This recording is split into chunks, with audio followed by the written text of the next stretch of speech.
Did you ever have that really weird uncle?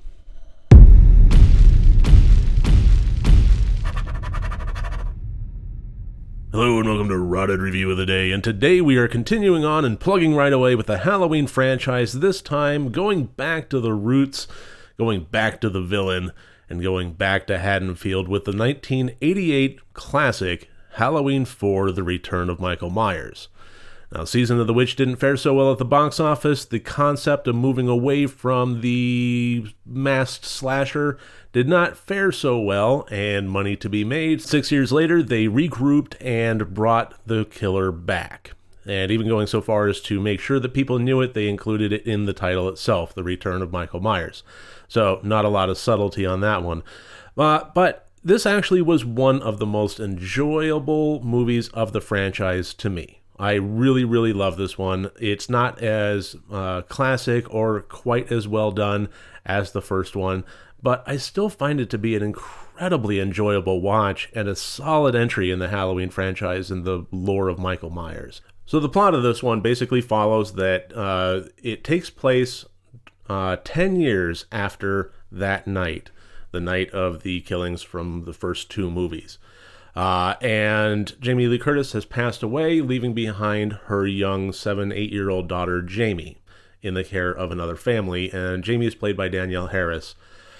And of course, Michael Myers is being transported just before Halloween from one hospital to another. The ambulance workers talk about, well, he does have next of kin. He does have, too young to take care of him, but so he's still the state's responsibility. But he has a niece floating around out there, and then that triggers it. He kills everybody, makes his escape, and starts going after the town of Haddonfield and after Jamie. And that's just generally what sets the wheels in motion and what the movie kind of just rolls with. I mean, after that, it's I'm not going to say just a generic slasher, but it is just a slasher movie at its just core of him trying to get to her. Anybody that gets in the way is, meeting up with his vengeance. And of course, riding on his, tail and tracking him down is his Ahab of Donald Pleasence playing Dr.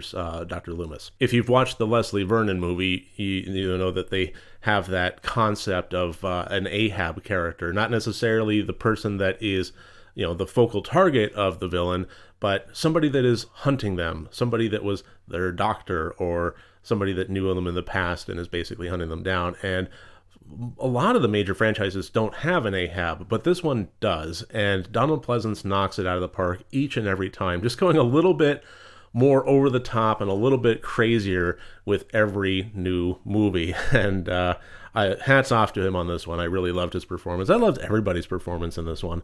The acting was one of the things that really set this apart. Danielle Harris is not just a worthy entry in the series, but she is a gem of this series. Just the innocent, doe-eyed, brown-eyed little girl that is just trying her best to survive against her uncle who is tracking her down and killing her and anybody are trying to kill her, and is successfully killing anybody that gets caught in the wake. This is her acting debut, this film, and she just does a phenomenal job. I'm typically not too crazy about child actors, especially in horror movies. Oftentimes they can just be irritating or annoying, especially when they're given center stage like this. But I loved Danielle Harris's performance in this one, and I think everybody did a fairly decent job. Another thing I really loved about this movie, just on a conceptual storyline point of view, is how the town has changed. It hasn't really changed in so far as its day-to-day life. It's still Haddonfield, Illinois. It's still, pleasant, white picket fence, middle America kind of thing. But when Dr. Loomis goes and he tells the sheriff Michael Myers has escaped without any real proof, other than what he's seen with his own two eyes, and for a sheriff that could easily just be called conjecture. But he says Michael Myers has escaped. I've seen 5 or 6 bodies on my way here to Haddonfield, and you need to do this, this, and this. And without really having a whole lot of evidence He made one phone call that basically didn't go anywhere, just to call the station. Oh, well, the phone lines are down. That was enough. The idea that Michael Myers possibly, 10 years later, has escaped and is possibly going after this town by possibly the word of this slightly crazy-eyed man that, may have had some credibility 10 years ago, but who knows what has happened since then, that's enough. Call the curfew, get everybody indoors, call the TV stations, announce it. We're done. We're going out there and we're finding him. And I love that aspect of this. I love the fact that this has left such a scar on the town that it has a knee-jerk reaction of, we believe you, let's take care of it. We're not having this happen again, not ever.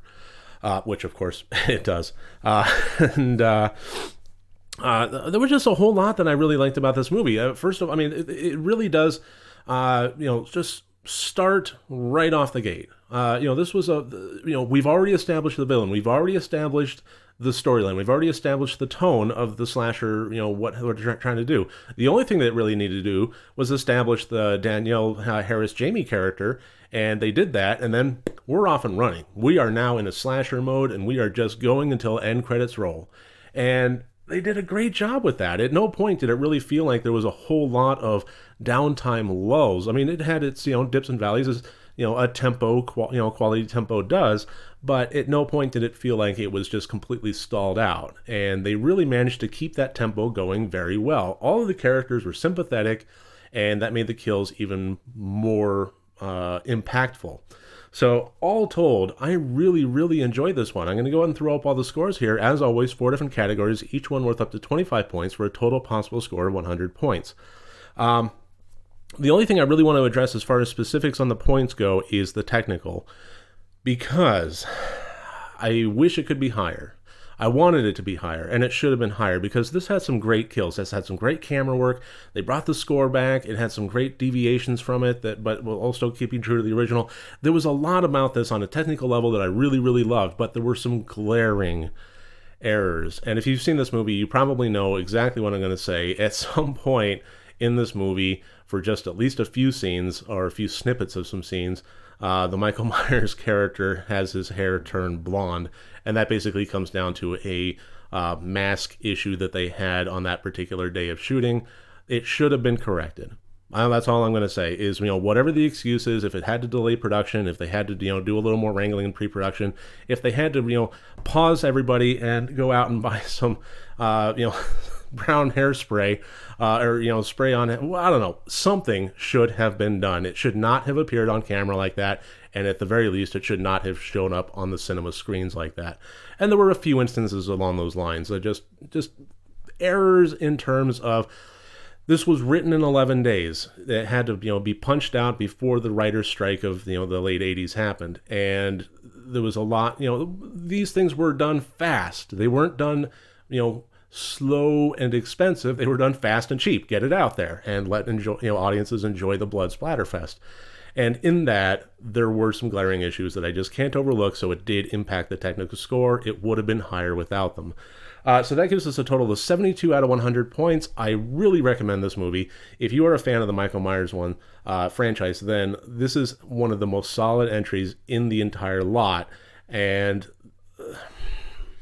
do I discuss the ending? I'm not going to discuss the ending, but all I'll say is the ending has a twist that is one of the things that I like the least about this movie. But as you can tell by the fact that I said that Jamie Lee Curtis has passed away in the storyline, and we're still making movies with Jamie Lee Curtis in them. This whole franchise gets rewritten and retconned more than Spider-Man. So whatever I have to say about the ending, all I'll say on that is just wait a little bit as we continue on, and I will probably discuss the ending of 4 in my review of 5. And that'll be happening tomorrow. So that should about do it for this one. That's my review of 1988's Halloween 4, The Return of Michael Myers. I really thank you for joining me here today. Look forward to seeing you tomorrow. If you like this video, please click like and subscribe. If you want to support me further, my Patreon and my merchandise storefront links are below. Remember, next time you want to watch a horror movie, first make sure that it's good and rotted.